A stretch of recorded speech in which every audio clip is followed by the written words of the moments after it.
أما بعد فأعوذ بالله من الشيطان الرجيم.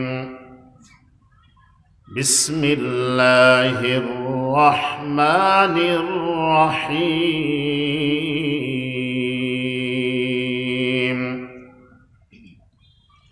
فمن كان يرجو لقاء ربه فليعمل عملا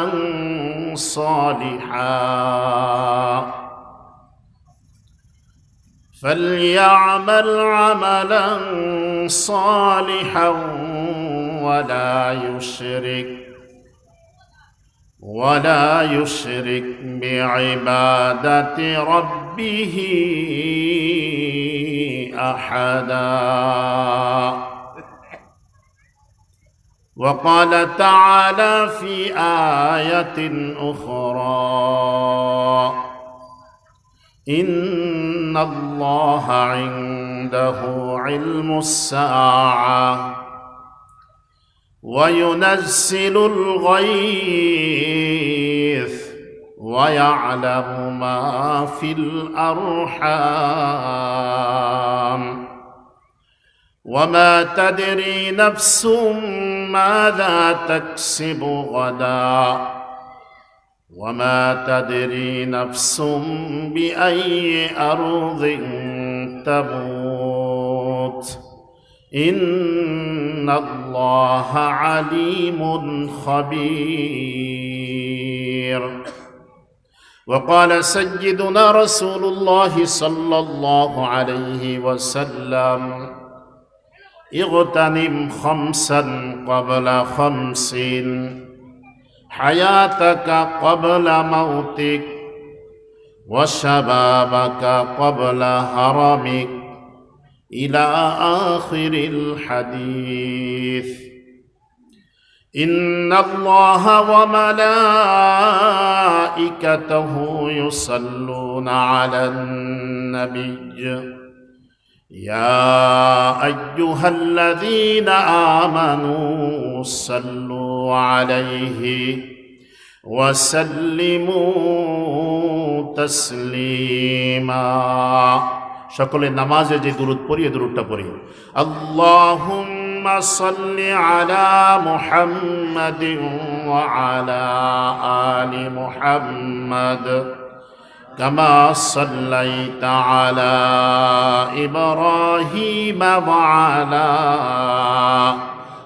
آل إبراهيم إنك حميد مجيد. اللهم بارك على محمد وعلى آل محمد كما باركت على إبراهيم وعلى آل إبراهيم إنك حميد مجيد. سبحانك لا علم لنا إلا ما علمتنا إنك أنت العليم الحكيم. ربي يرضى لا إله غيره، ربي يرضى لا إله غيره، ونبيه محمد مصطفاه. ديني الإسلام دين موته، أزكو فرانا عفوا غيره. مقتدى يا نبي الله صحبه، مقتدى يا نبي الله صحبه.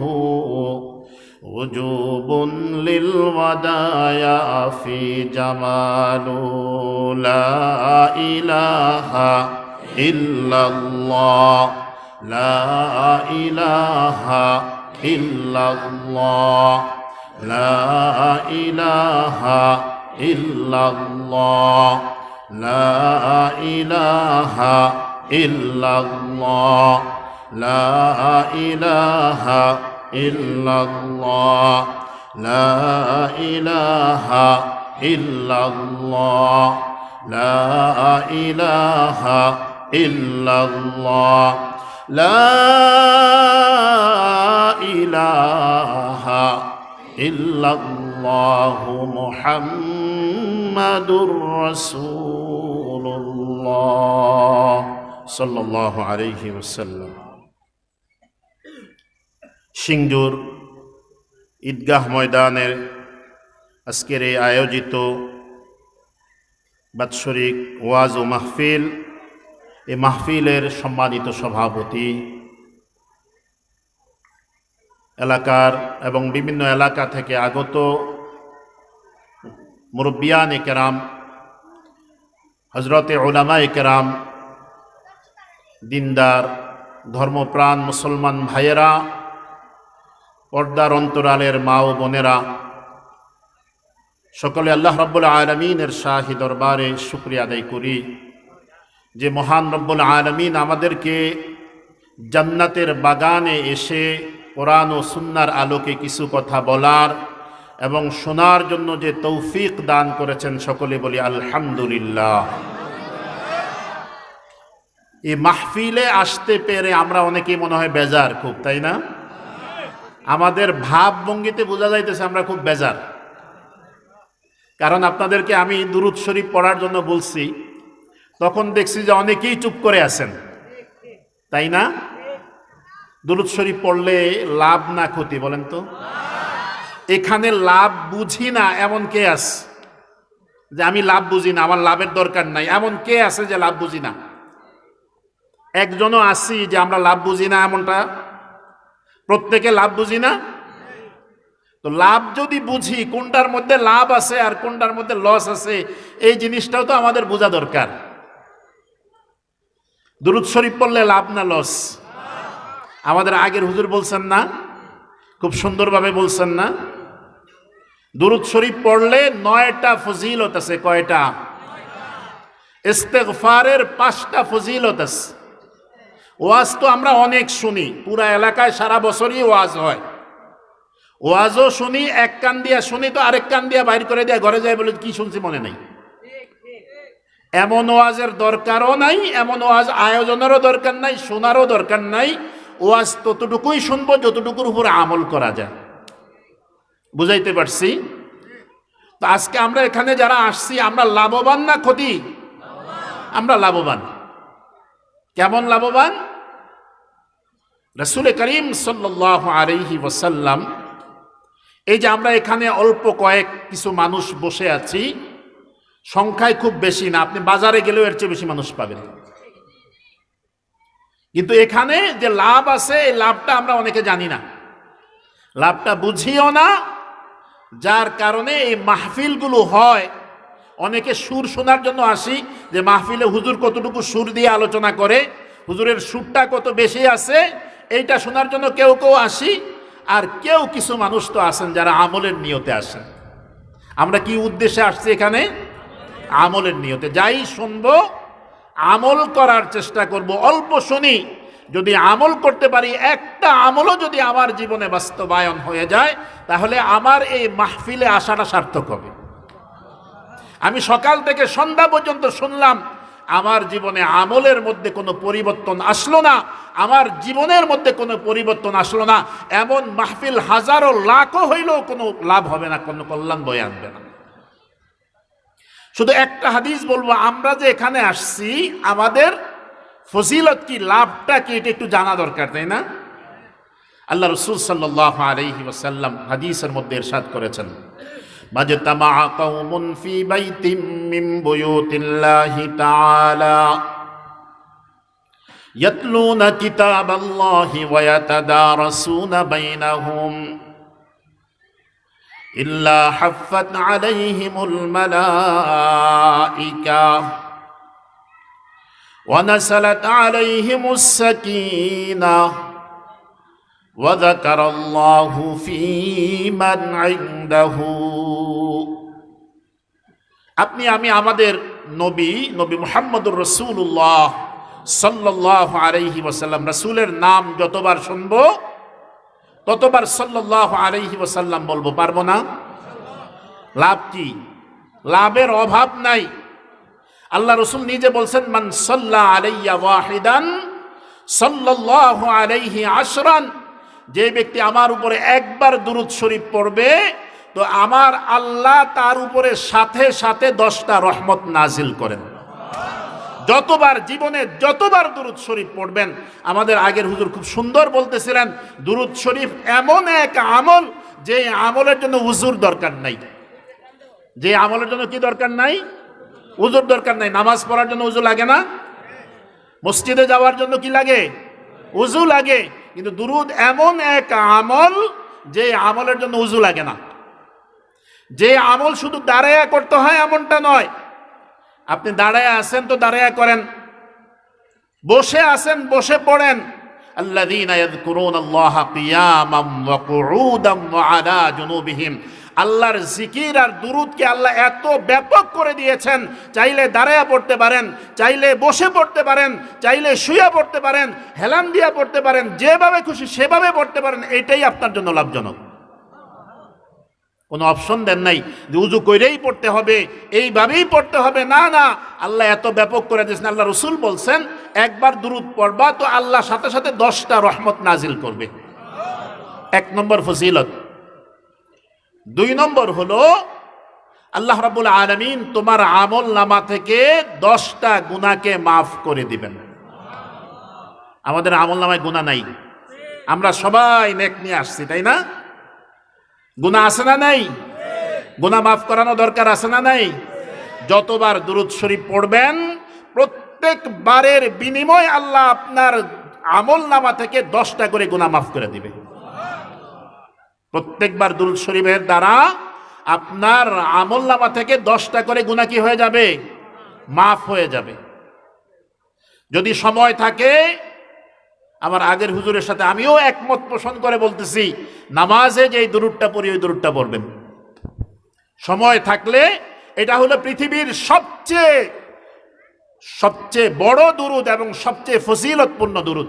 কারণ যেই দুরূদটা আল্লাহ নামাজের মধ্যে দিয়ে দিস, এটার চেয়ে বড় দুরূদ আছে?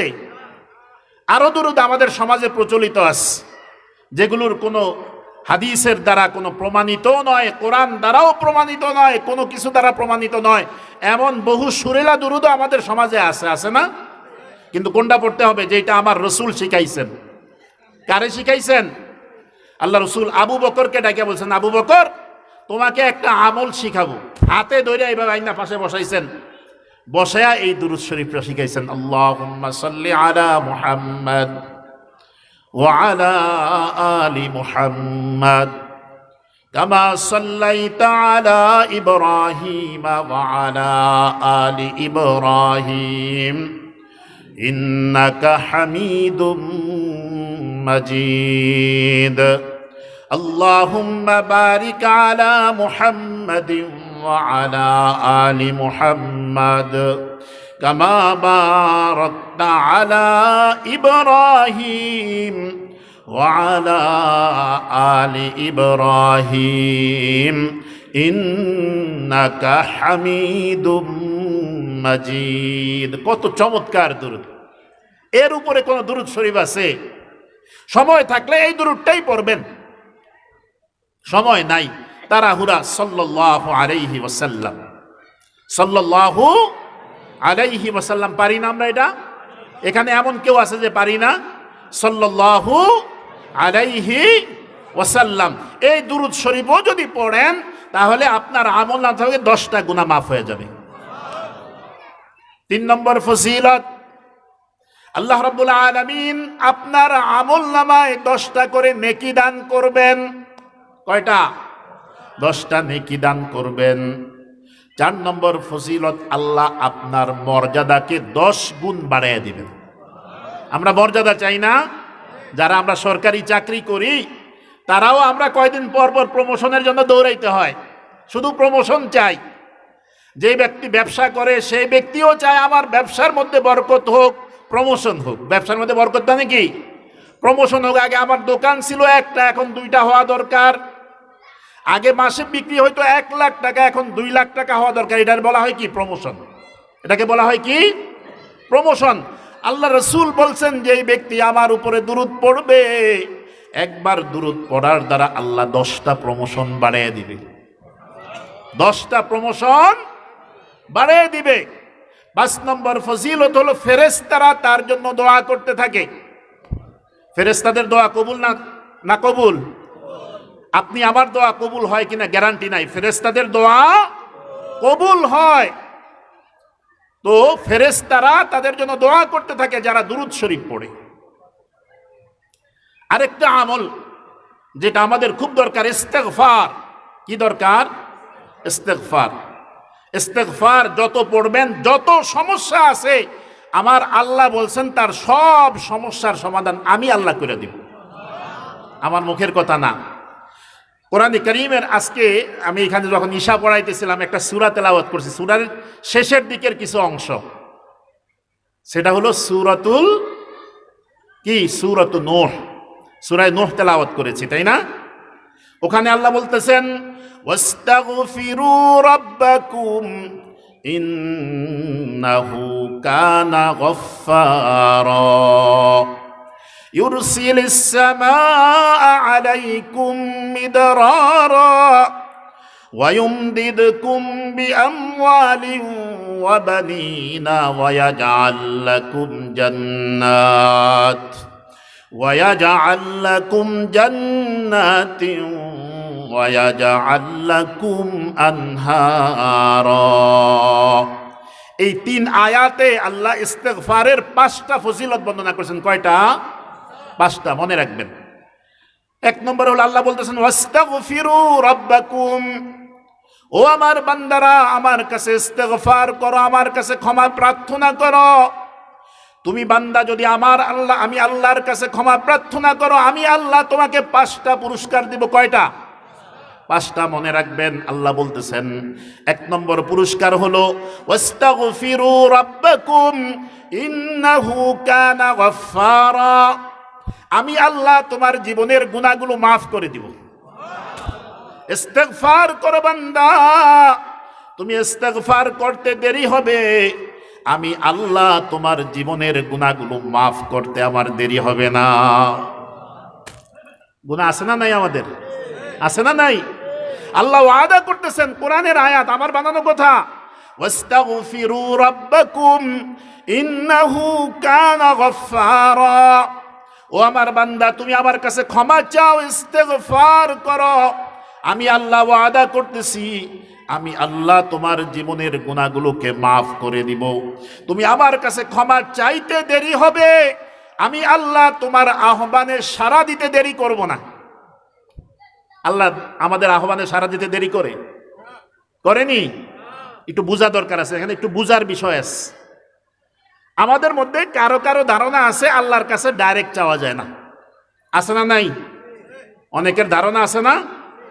এরা উদাহরণ দেয়, দুনিয়ায় যদি মন্ত্রীদের কাছে যাইতে হয় তাহলে মন্ত্রীদের পিএসদের কাছে আগে ধরতে হয়, পিএস দইরা এরপরে কি মন্ত্রীর কাছে যাইতে হয়। আমার আল্লাহর ক্ষমতা কি পিএস এর চেয়ে বেশি না কম? আমার আল্লাহর কাছে কি পিএস এর দরকার আছে?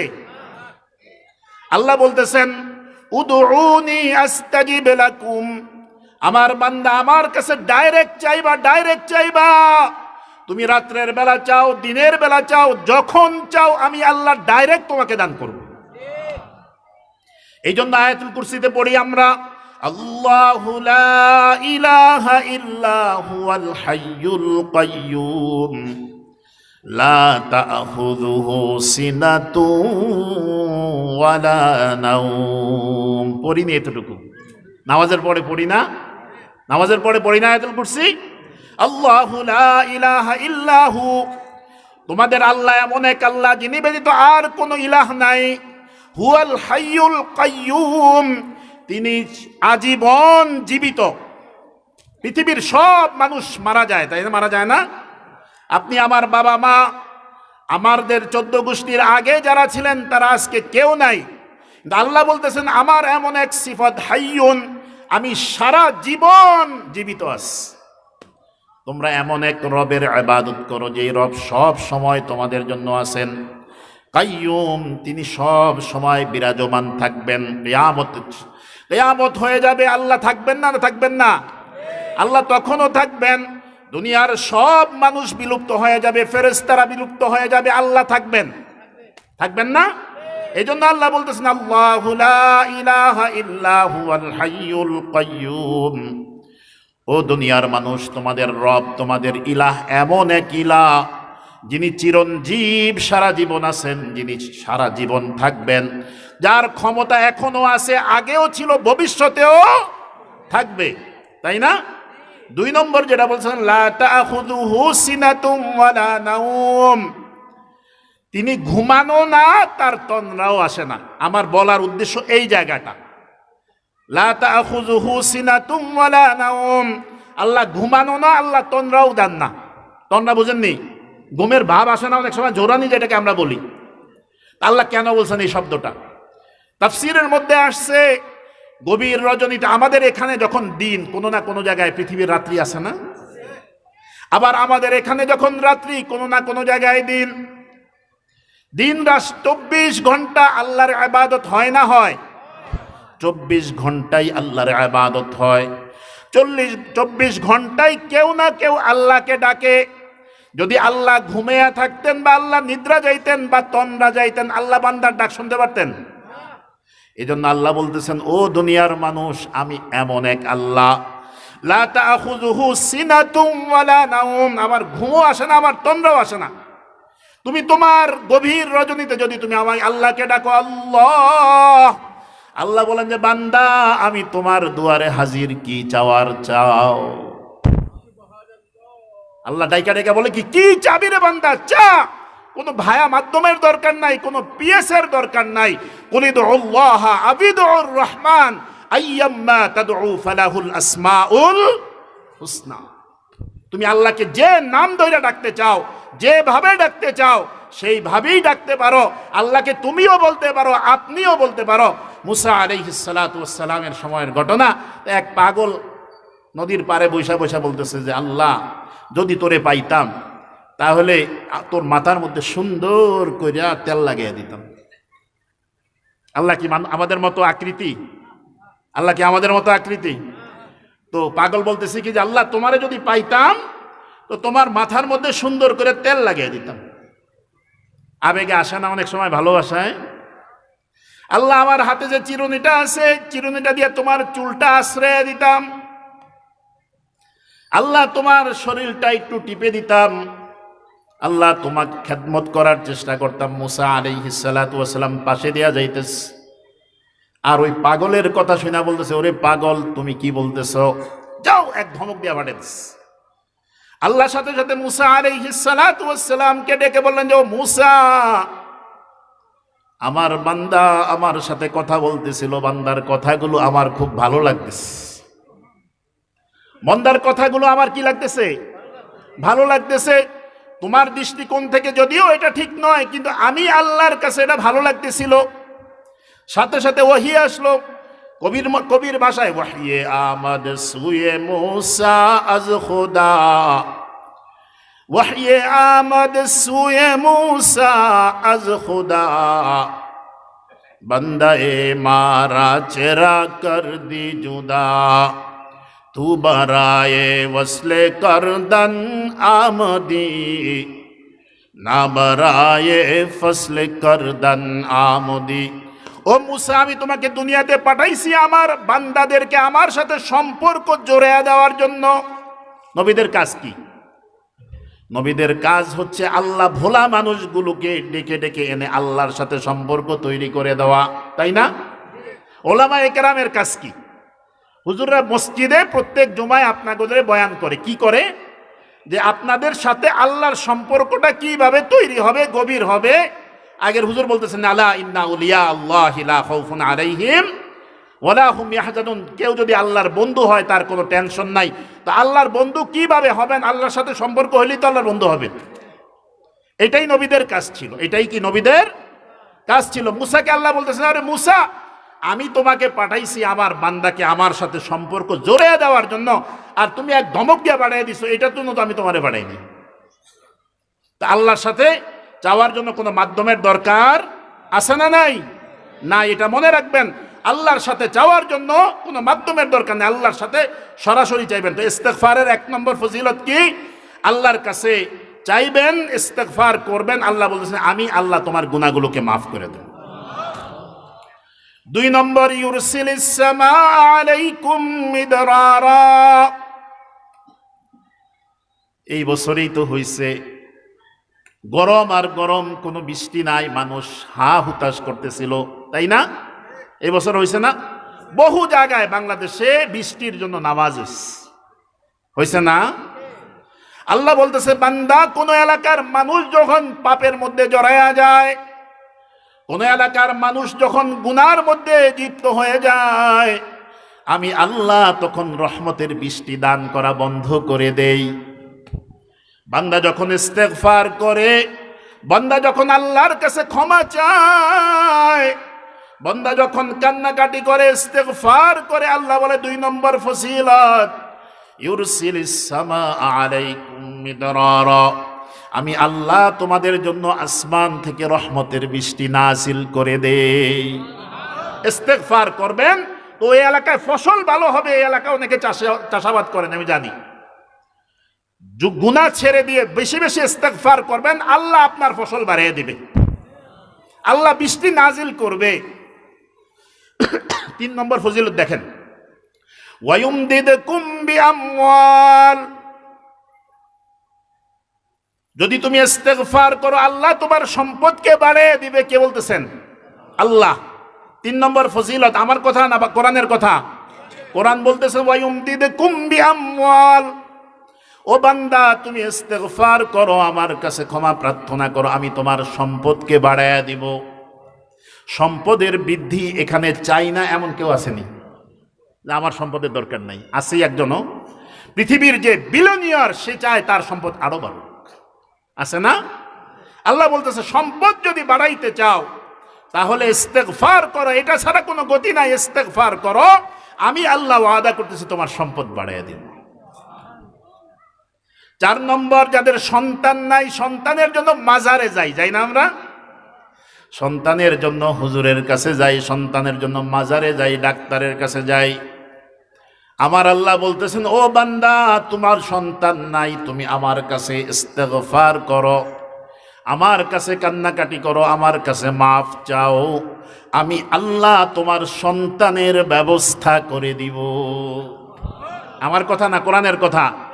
ওয়ায়ুমদিদকুম বিআমওয়ালিন ওয়া বানিন, আল্লাহ বলতেছেন আমি তোমার সম্পদ বাড়াইয়া দিব ইস্তেগফারের দ্বারা, আমি আল্লাহ তোমার সন্তান সন্ততি বাড়াইয়া দিব ইস্তেগফারের দ্বারা। সর্বশেষ আল্লাহ বলতেছেন ওয়ায়াজআল লাকুম জান্নাত ওয়ায়াজআল লাকুম আনহারা। ও দুনিয়ার মানুষ, আমরা এমন কেউ নাই যে জান্নাত চাই না। একজনও আছেন? জান্নাত চাই না এমন একজনও আছি যে জান্নাত দরকার নাই? আল্লাহ বলতেছেন যাদের জান্নাতের প্রয়োজন রয়েছে ইস্তেগফার করো, আমি আল্লাহ ওয়াদা করতেছি ইস্তেগফারের বিনিময়ে তোমাদেরকে জান্নাত দান করব। জান্নাত চাই না? কি দরকার? ইস্তেগফার। কি দরকার?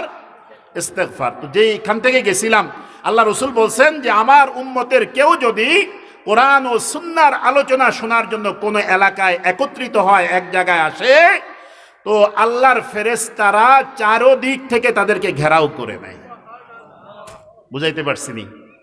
আমরা যেই কয়জন মানুষ আছি, যদিও ছোট একটা প্যান্ডেল, আমাদের চোখে দেখতে পাই না, কিন্তু আল্লাহর ফেরেশতারা এই মাহফিলের যে প্যান্ডেলের চারপাশে এইভাবে দাঁড়িয়ে আছে। আল্লাহর ফেরেশতারা আমাদেরকে কি করে রাখছে? ঘেরাও করে রাখছে। আমার কথা না, হাদিসের কথা। হাদিসের মধ্যে আল্লাহ রাসূল বলছেন মাজতামা কওমুন ফি বাইতিম মিন বুয়ুতিল্লাহি তাআলা ইয়াতলুনা কিতাবাল্লাহি ওয়া ইয়াতাদারাসুনা বাইনাহুম। আমি ইনশাআল্লাহ যাই আলোচনা করব আপনাদের সামনে কোরআন ও হাদিসের আলোকে আলোচনা করব। আমরা গল্প খুব একটা বলি না। তো আল্লাহ রাসূল বলছেন যে এই ধরনের মাহফিল যদি হয়, আপনি বাইরে গানের মাহফিল আছে, হয় না? লাখ লাখ মানুষ হয়, আল্লাহ রসুল বলছেন তাদের যে মাহফিলটারে ফেরেশতারা ঘেরাও করে নেয় বলছে, কিন্তু আল্লাহ রসুল বলছেন তোমরা যদি 10 জন হও, এই 10 জনই আল্লাহর কাছে বরকতময়। কেননা আল্লাহর ফেরেশতারা চতুর্দিকে তাদেরকে বেষ্টন করে নেয়। যারা মাহফিলের বাইরে আসি তারা কি রহমতের মধ্যে আসি? আমরা আসি না? এখনো মাহফিলের বাইরে অনেক লোক। আমরা যারা বসতে পারছি, আসতে পারছি, আল্লাহ রসুল বলছেন তাদেরকে ফেরেশতারা কি করে নেয়? ঘেরাও করে নেয়। কেমন ভাবে ঘেরাও করে? ফেরেশতারা চাইলে তাদেরকে আল্লাহ তাআলা এমন ক্ষমতা দিতে একজনই আসমান পর্যন্ত যাইতে পারে, কিন্তু আল্লাহ রসুল বলছেন এমনটা হয় না। একজন ফেরেশতার ঘাড়ের উপরে, গর্দানের উপরে আরেকজন ফেরেশতা দাঁড়ায়, তার গর্দানের উপরে আরেকজন ফেরেশতা দাঁড়ায়। এইভাবে যাইতে যাইতে একেবারে আসমান পর্যন্ত চলে যায়, আরশ পর্যন্ত চলে যায়। আল্লাহ রাব্বুল আলামিন ফেরেশতাদেরকে জিজ্ঞেস করেন, ও আমার ফেরেশতারা, আমার এই বান্দাগুলো এখানে এই খোলা মাঠের মধ্যে কেন বসে আছে? আমরা খোলা মাঠের মধ্যে বসে আছি না? চাইলে এসির মধ্যে যায় বসতে পারতাম কিনা, সুযোগ আছিল না? এখানে ফ্যানের ব্যবস্থা নাই, আসেনি? ফ্যানের ব্যবস্থা নাই, এসির ব্যবস্থা নাই, চেয়ারের ব্যবস্থা নাই, আরামের ব্যবস্থা নাই। চাইলে ঘরের মধ্যে এখন খাটের মধ্যে আরামে যায় ঘুমাইতে পারতাম। আল্লাহ জিজ্ঞেস করে আমার এই বান্দাগুলো কষ্ট করে এখানে কেন বসে আছে, কি জন্য আসছে? ফেরেশতারা বলে যে আল্লাহ, তোমার এই বান্দাগুলো তোমার কাছে ক্ষমা পাওয়ার জন্য এখানে এসে বসে আছে। কিসের জন্য? আমরা ক্ষমার জন্যই তো আসছি, মাপ পাওয়ার জন্য আসছি। আল্লাহ ফেরেশতাদেরকে জিজ্ঞেস করলেন, ফেরেশতারা তোমরা বলো এই বান্দাদের ব্যাপারে আমি কি ফয়সালা করব? ফেরেশতারা জবাব দিতে থাকে, আল্লাহ আপনি এই বান্দাগুলোকে মাফ করে দেন। ফেরেশতারা কি সুপারিশ করে? আল্লাহ আপনি এই বান্দাগুলোকে মাফ করে দেন। আল্লাহ বলে, ফেরেশতারা তোমরা ফাশহাদ, সাক্ষী থাকো, আমি আল্লাহ এই বান্দাগুলোর জীবনের গুনাহ খাতাগুলোকে মাফ করে দিলাম।